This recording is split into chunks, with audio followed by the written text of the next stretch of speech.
Assalamualaikum warahmatullahi wabarakatuh. Bagaimana kabarnya hari ini?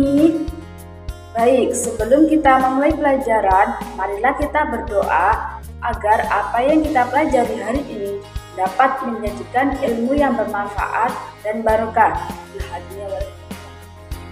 Al-Fatihah. Terima kasih. Oke anak-anak, apakah hari ini ada yang tidak masuk? Oh baik, pintar semua ya, hari ini masuk semua. Baik, hari ini kita akan mempelajari materi SKI tentang strategi dakwah Nabi Muhammad SAW di Mekah. Ada yang tahu nggak? Nabi Muhammad itu menggunakan berapa strategi? Baik, Nabi Muhammad SAW berdakwah di Mekah menggunakan dua strategi. Yang pertama, strategi rahasia atau biasa disebut Syria. Yang kedua, strategi terang-terangan atau disebut Jahriyah. Baik, yang pertama adalah strategi dakwah rahasia atau biasa disebut dengan Syria. Setelah mendapatkan perintah dari Allah melalui wahyu, maka Nabi Muhammad mulai mengatur strategi dakwah Islam di kalangan masyarakat Quraisy Mekah. Adapun langkah yang beliau ambil adalah melakukan dakwah secara Syria atau biasa disebut dengan dakwah sembunyi-sembunyi. Nabi Muhammad SAW melakukan dakwah Syria dengan pendekatan personal. Hal ini disebabkan karena pendekatan personal memiliki keterkaitan batin dan interaksi emosional antara pengajak dan yang diajak. Nabi Muhammad melakukan dakwah Syria selama 3 tahun. Pertama, Nabi menawarkan Islam kepada orang-orang terdekat. Kedua, Nabi Muhammad SAW menawarkan Islam kepada keluarga. Yang ketiga, Nabi Muhammad SAW menawarkan Islam ke sahabat karibnya. Mereka semua itu diajak untuk masuk Islam. Mereka adalah yang pertama Khadijah binti Khuwailid, yang kedua Ummul Mukminin, yang ketiga Zaid bin Harithah bin Sarahil, yang keempat Ali bin Abi Thalib, yang kelima Abu Bakar As-Siddiq.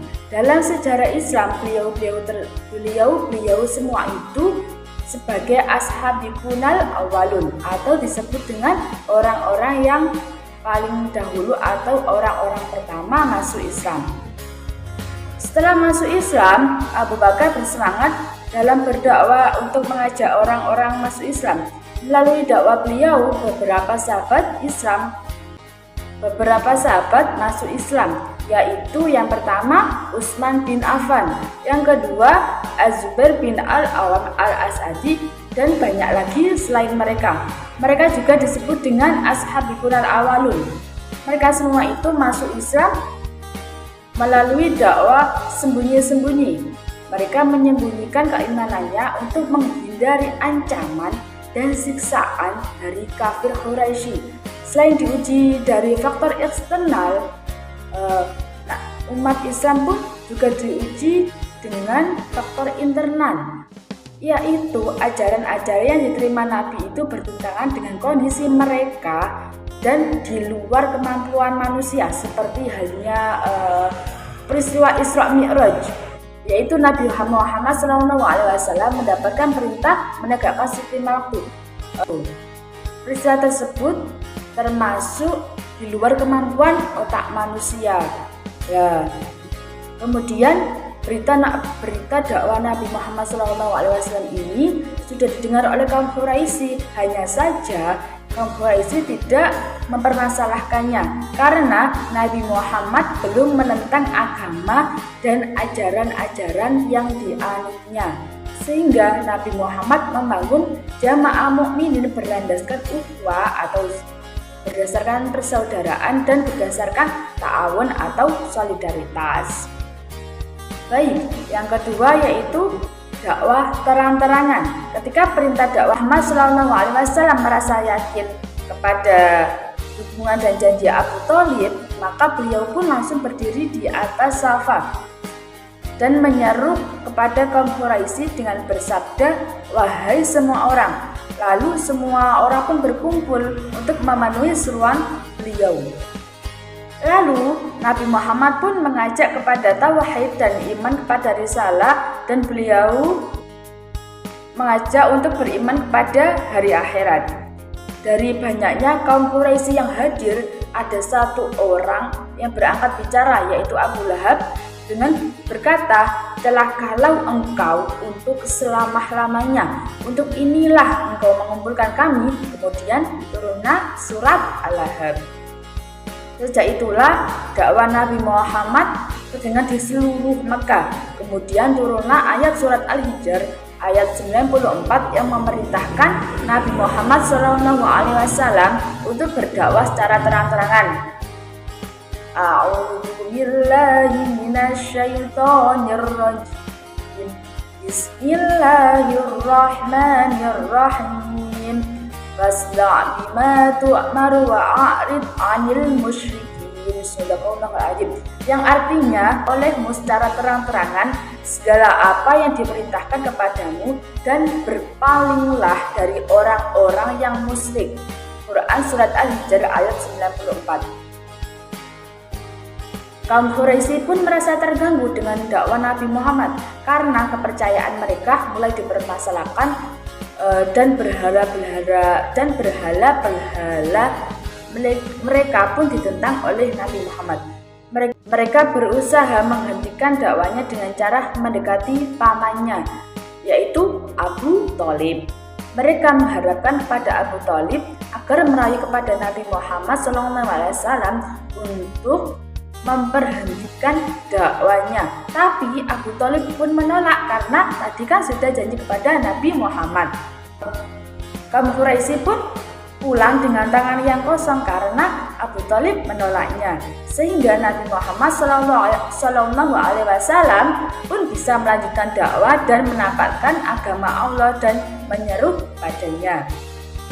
Semenjak penolakan itu, kaum Quraisy pun semakin marah kepada Nabi Muhammad, yaitu dengan berusaha menghentikan Nabi dengan berbagai cara. Dan kaum Quraisy pun berusaha menawarkan kepada Nabi Muhammad SAW untuk mempertemukan Islam dengan jahiliyah. Kaum Quraisy pun menawarkan kepada Nabi Muhammad, yaitu bagaimana kalau kaum Quraisy itu mengikuti ajaran kamu, tapi kamu juga harus mengikuti ajaran saya dan tanpa meninggalkan ajaran Islam. Nabi Muhammad pun menjawab dengan tegas menolak penawaran mereka. Kemudian peristiwa tersebut pun diabadikan dalam surat Al-Hajr yang artinya, "Katakanlah, hai orang-orang kafir, tidak akan menyembah apa yang kamu sembah, dan kamu bukan penyembah Tuhan yang aku sembah. Dan aku tidak pernah menjadi penyembah apa yang kamu sembah, dan kamu tidak pernah pula menjadi penyembah Tuhan yang aku sembah. Untukmu agamamu, dan untuk pula agamamu." Dengan tolakan tersebut, kaum Quraisy pun semakin marah.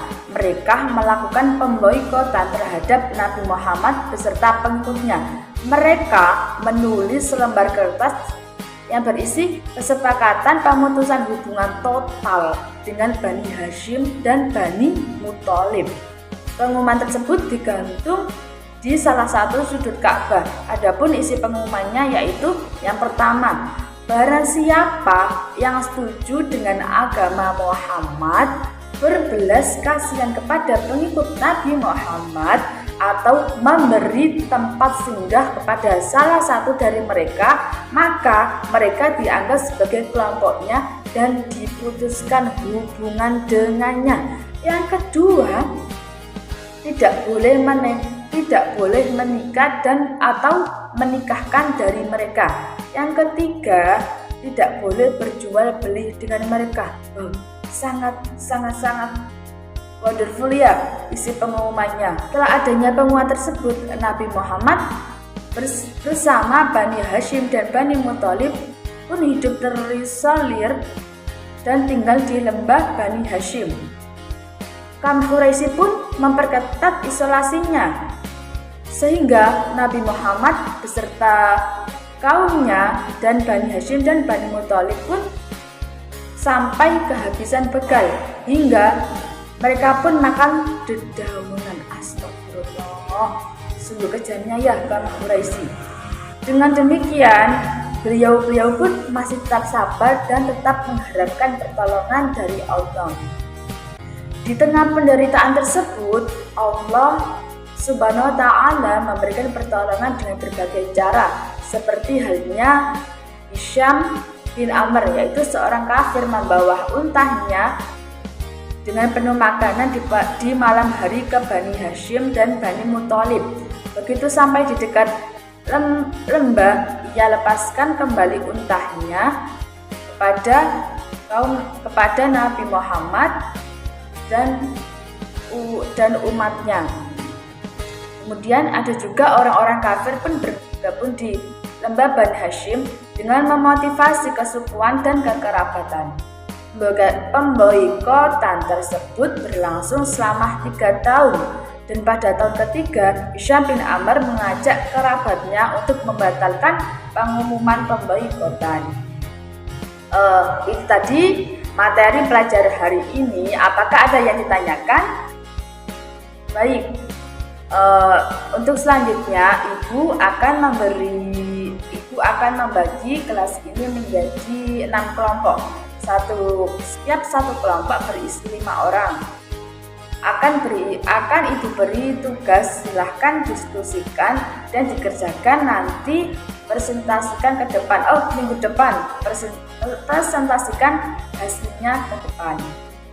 Baik, kita tutup pelajaran hari ini ya. Semoga apa yang kita pelajari menjadikan ilmu yang bermanfaat dan barokah dengan bacaan doa kafaratul majelis. Bismillahirrahmanirrahim. Subhanakallahumma wa bihamdika asyhadu an la ilaha illa anta astaghfiruka wa atubu ilaik. Sekian dari Ibu, kurang lebihnya mohon maaf. Wassalamualaikum warahmatullahi wabarakatuh.